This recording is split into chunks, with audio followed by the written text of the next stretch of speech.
Hi, everyone. I'm Mara Webster with In Creative Company, and thank you so much for tuning in to watch one of our talks today. Today, we're so fortunate to be joined by the wonderful Ronen Rubinstein, who is currently starring in Fox's 911 Lone Star and also in the upcoming movie No Escape.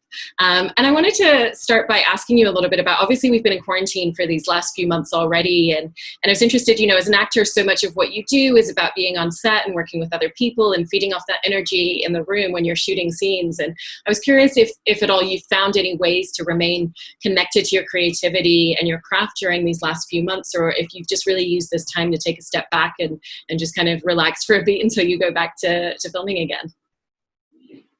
Question. I sort of still stick to the basics. I try to watch as much film and television as I can.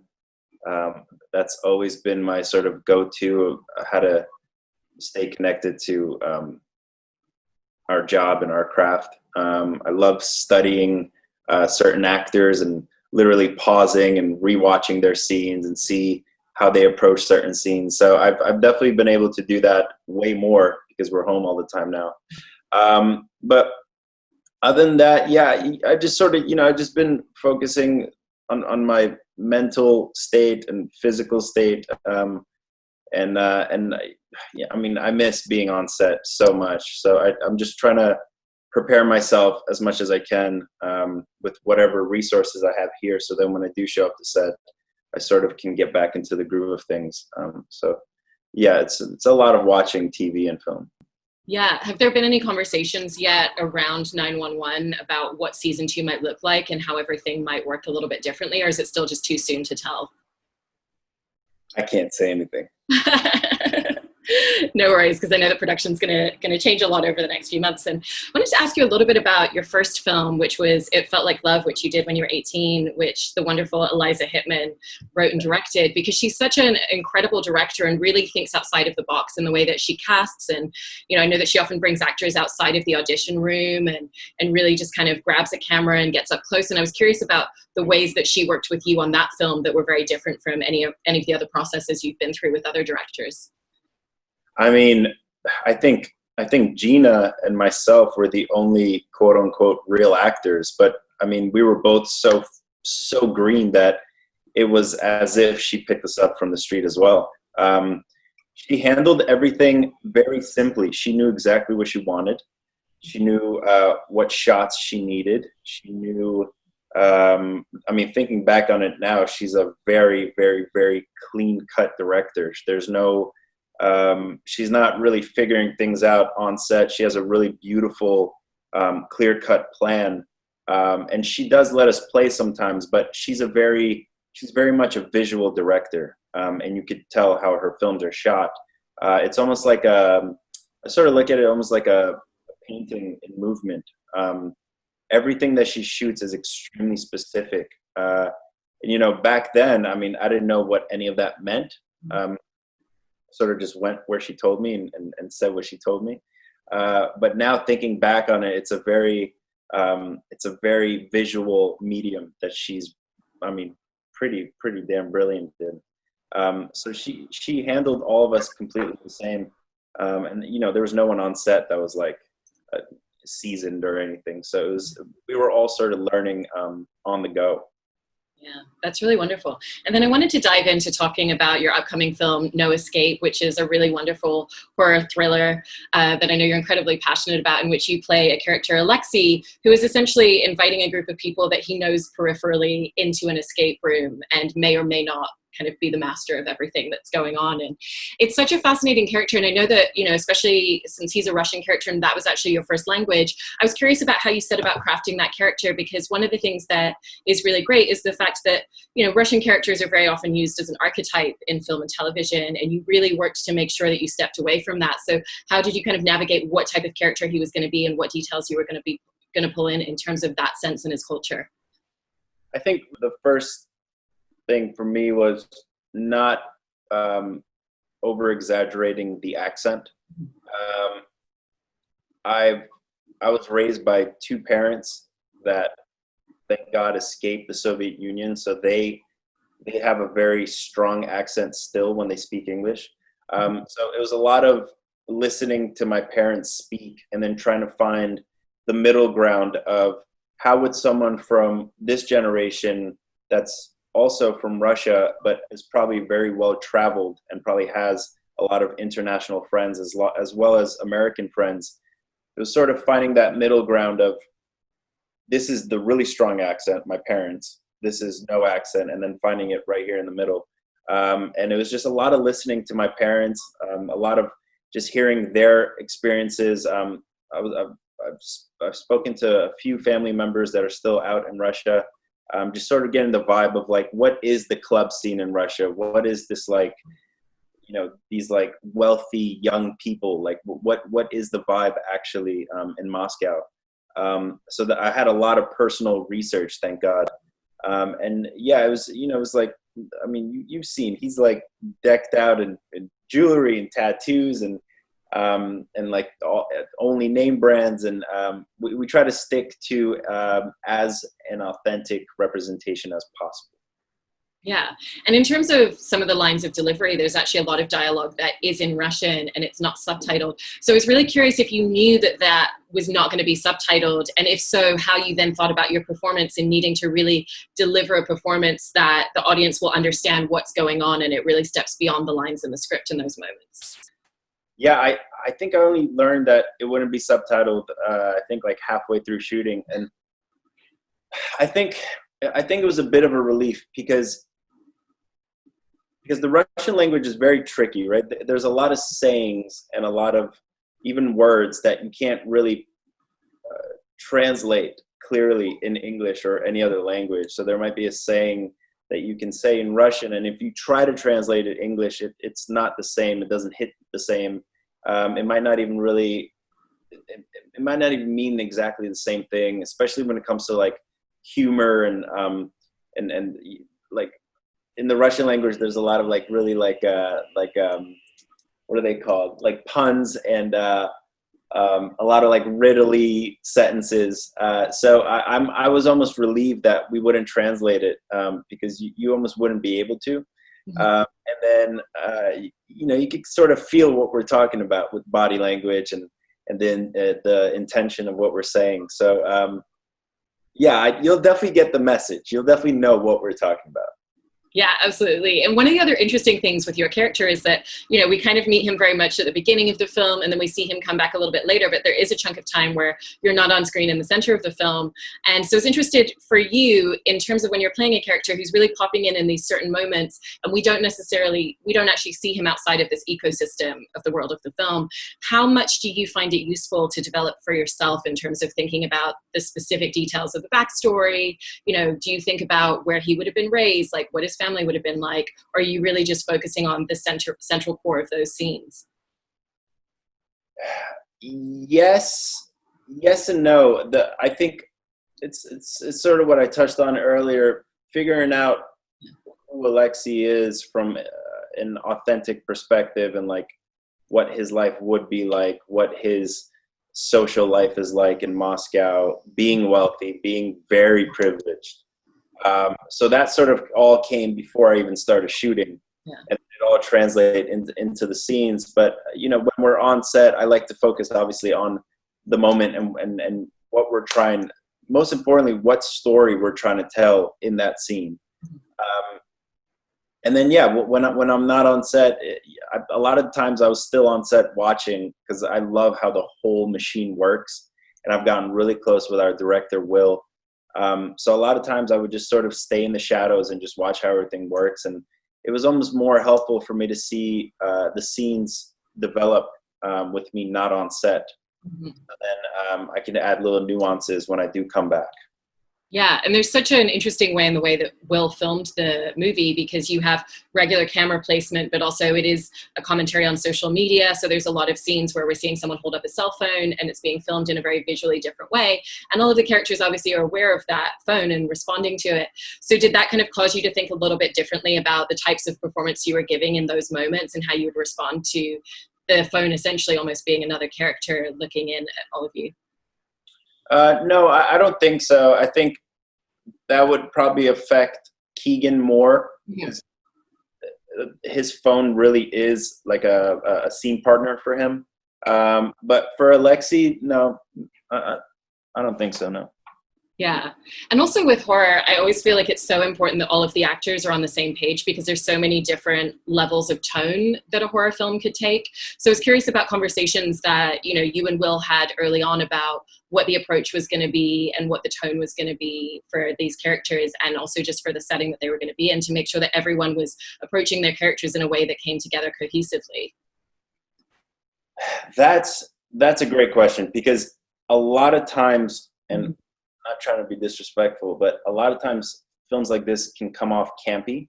And could be overplayed or maybe even a little corny. And the thing that we focused on from the moment I met him, my first time meeting him actually was in a chemistry read with him and Keegan. And I remember he specifically said, let's play it as honestly and grounded as possible. Because there are so many extraordinary things happening around us, it doesn't help if we're also playing into it. And, you know, it's not like a supernatural film, so we can actually play to the reality of what's going on around us. And that just shows what an awesome cast we have, because I didn't have to do all of the actual escape room stuff. They did. And I think they pulled it off beautifully. Like, it actually, at least for me and for a lot of people that I've listened to, it actually feels scary. It feels like you don't know what's going to happen next. And you feel like these things that they built, like, might actually hurt someone. And that's just all on the actors. That's them selling it beautifully. And it was just, he approached it in a very grounded, dramatic way. And I think that helps the film exponentially. Yeah, and it also sounds like, you know, it really does reach that level of authenticity, but you also had to film it in an incredibly short span of time. It sounds like the filming was really only about 4 weeks, which doesn't give you very much time to kind of like play around and explore different beats and scenes. And I was curious if sometimes it can be useful actually to be moving fast and just have to make very quick creative choices as to what you're going to do with your character and how you're going to play a certain scene at all. Yeah, I mean, I sort of like working in chaos, you know, like doing all these very strange indies, like growing up. Yeah. You don't really have the luxury of time and money. So you are sort of on your heels at all times. And it does, I think it does really train you as an actor to really be loose and truly in the moment, because, you know, you have a small budget, you have a short amount of time, and usually these indies, they want to squeeze a lot into a day. So sometimes we'll be shooting 8, 10, 12 pages in a day, which, like, now being finally in like a really wonderful television series, you don't see that ever, because we finally have a budget and time. So it's, I sort of like it, maybe because it's sort of what I was used to. But yeah, I think it definitely keeps you on your heels and keeps you in the moment. Yeah. Was there a particular scene for you in the movie that was one that you were just like, okay, this is going to be the most challenging scene that I'm going to have to film for myself, and this is how am I going to figure it out? I don't know. I don't know if I could pinpoint one scene, but I think I just always had in the back of my mind of, don't butcher this accent, don't butcher this accent, don't butcher this accent. So, you know, a lot of times if I felt even like the slightest, like discomfort, I would immediately call my dad. I beg that just sort of talk to me in this dialogue that I'm about to have, just sort of just shoot it back and forth with me. He was almost like a speech coach almost. He didn't get paid though. Yeah, so that's something that sort of was in the back of my head throughout filming. Yeah, I don't know if I could pinpoint just one scene. Yeah. And I wanted to ask you a little bit about your work on 911 Lone Star. And I love that, you know, when you and Rob Lowe first came together and even just were auditioning, I think you've mentioned previously how the two of you just had a little bit of time just to chat, not even necessarily about character and process, and had an opportunity to kind of play around and improv in that scene. And I was interested if that's something that has followed through as you've been filming the show, that you really kind of still take that playfulness of taking moments to just improv a scene and see how it's going to work, or if just with the pace of television, it just has to be a bit more structured for you both. No, I think I'm very fortunate in that sense. I don't know if it is because of the very first time of how we met. You know, we really did get to chat, and I got to know Rob Lowe the person, not Rob Lowe the megastar. And I don't know if there's a scene where we don't have a little hint of some sort of improv or a little something that just happens in the moment. Like there's that scene in the hospital where I'm talking to him about this new girl that he brings while I'm in a coma, and then he's like, well, and then I was like, how long you been dating her for? And he's like, well, until you tell me how long you've been dating the cop for. And my instinct was sort of just to like grab my head and be like, oh God. And then he sort of was just in the moment, and we went off that, and it's in the show, thank God. So there's always something that happens. There's always little nuances that happens with Rob, because obviously he's an improv master, and he's so in the moment, and it's just really beautiful to bounce off of him because I know he'll return something. Yeah, and I love that his son is also part of the writing team and kind of working on the show behind the scenes. And you know, you've talked previously about how like that helps with pulling in some of the nuances of their father-son relationship on screen. And I was curious about what some of those details are that maybe have perhaps been peppered in from that influence. Well, there's a lot of stuff. A lot of it is sort of the humor and the sarcasm of, like Johnny really knows how to get under his dad's skin, and he does it in person. He does it on Instagram. They've kind of become famous for it. So just sort of those little like personal digs.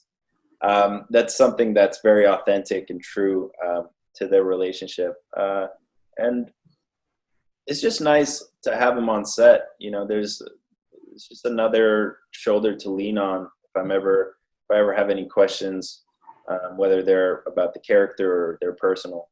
It's just more resources having him around. Yeah. And in terms of your process and the way that you sit with scripts and prepare when you're building out a character, is there a difference for you when you're doing something like playing Alexei in No Escape, or you're playing TK on Lone Star? Just because there are very different processes with a film where you have all of the information and all of the details and the entire character arc up front. But obviously with television, the scripts are going to come your way and you don't necessarily know some of the really key details to that character up front, but you still have to make choices for your performance. So how do those two processes, you know, either look similar or differentiate for you? I think the similarities is they're both very different animals, but they sort of work in the same circumstances of a TV show might have a much larger budget, but it does have to move as fast as a small indie, maybe sometimes even faster, especially when you're dealing with 10 series regulars. So it's sort of the same method of really being just loose and on your heels and in the moment. So you do have really precious moments in a small amount of time. And then that's sort of how I approach everything. And then I just like approaching everything just really grounded. And, you know, there's a lot of like medical jargon and a lot of like, you know, one-liners, and for some reason I had a lot of them in season 1. So it's like finding the balance of how to not make them sound cheesy, but still funny. So there's always a lot to keep in mind with this sort of stuff. Yeah, and in a similar vein, you know, there's a huge amount of stunt work going on the show as well, and some really intense, heightened, dramatic scenes. Is there a similar way that you think about balancing out, okay, I need to like be really precise with this stunt work and, you know, for safety as well, and make sure that I hit these beats and capture that drama, but at the same time making sure that you're always essentially pulling each moment back to the emotional core of your character? Yeah, I mean, the beauty of a show like 911 Lone Star is it's so gigantic, is that we have the top of the top safety people on set. So it sort of makes our job easier, so we can focus on the acting, and then they can focus on the safety. It's a little dangerous when you have to really focus on the safety as well as the acting. That's independent film world. I'm glad that I'm not doing that right now. But yeah, you sort of let the professionals do their job, and you trust them. You know, you obviously have to have some sort of awareness, you know, so you don't step in the wrong place or pull on something that you should be pulling on. But we are so well taken care of at all times that we really do get to just focus on our job. Yeah. And kind of, you know, similarly to the way that you were developing your character of Alexei, with TK, you know, we come in the first 5 minutes of the show and we know a huge amount about him as a character. You know, we witness the fact that he was in a very serious relationship, that he wanted to propose. We know the opioid addiction history a little bit, but we don't get too many details. So when you have scenes like that, which are coming up right at the beginning as people are being introduced to your character, and you have to capture so much of the character's history, how do you set about thinking about that scene? Is it kind of a different approach for you to something where you're just peppering out smaller details at all? It's sort of the same Yeah. approach, I would say. It obviously helps to have that much backstory from the beginning, you know. And I was luckily able to talk to our writers before we started shooting, just to get an overall gist of who TK is, what my relationship, most importantly. My biggest question was, how deep is TK's relationship with Owen? And, you know, obviously I did not know what we were going to reveal later on in the season, that my whole thing of becoming a firefighter was pretty much to get his approval and to get his attention. I always came into it as, I look up to my dad. He's my superhero, you know. So I had a lot of questions for that relationship. And then, you know, to get a first script with that much backstory, it's a blessing, because you don't usually get that. So it really helped me play the character throughout the season, even when sometimes we'd get a script like a week before, or a couple of days before. I had a lot to keep in the back of my head, every single scene, every single episode, because of, you know, overdosing and heartbreak and moving to another state and just everything. He went through so much in such little time that it is such a layered character, and that's truly my favorite to play and my favorite to explore. It really is. And one of the interesting things as well about his work as a firefighter, you know, even as he's figuring out what his motivations for that are, is it's a job that requires a certain mentality to be able to do the job. You know, you have to be able to run towards danger. So there's a mentality and a physicality required for that job. So I was curious if there was anything that you did early on to just, you know, talk to people in that profession, or any research that you did that was really key in just understanding what that psyche would be of this character. We were very fortunate. We got to train for a full day with Firehouse 90 up in Van Nuys, California. And they took us along as if we were part of the team. We actually, I was lucky enough to go out on a real call with them, ride in the fire truck with all the lights and the whistles going off, and seeing how they handle an actual emergency. That was so insightful. That was unbelievable. And then in the firehouse, we got to hang out with them. They cooked for us. We got to sit at the table. And you really quickly realize that it's just a really big family. And it might be one of the strongest bonds out there, because they really do run into danger together. Mm-hmm. And their priority is just to save people. And it's a really beautiful, heroic career. And they are really the bravest men and women out there, I think. So we've had a lot of that just always circulating in our head. And then on set, we have a bunch of retired firemen who have been doing this for 30, 40 years, and hearing their stories and hearing their experiences. And then if we ever are doing something in the scene that might seem a little fishy, they will quickly chime in and make sure that it's authentic and realistic. So we're always surrounded by the real deal. So that helps so much. That's really fantastic. And I love that you've mentioned how this is one of the characters that you're proudest of having had the opportunity to portray in your career. And I was just interested in what are the aspects of this character that make you feel really proud to get to walk onto set every single day and play him when you're filming? I think it's definitely the most layered. There's obviously the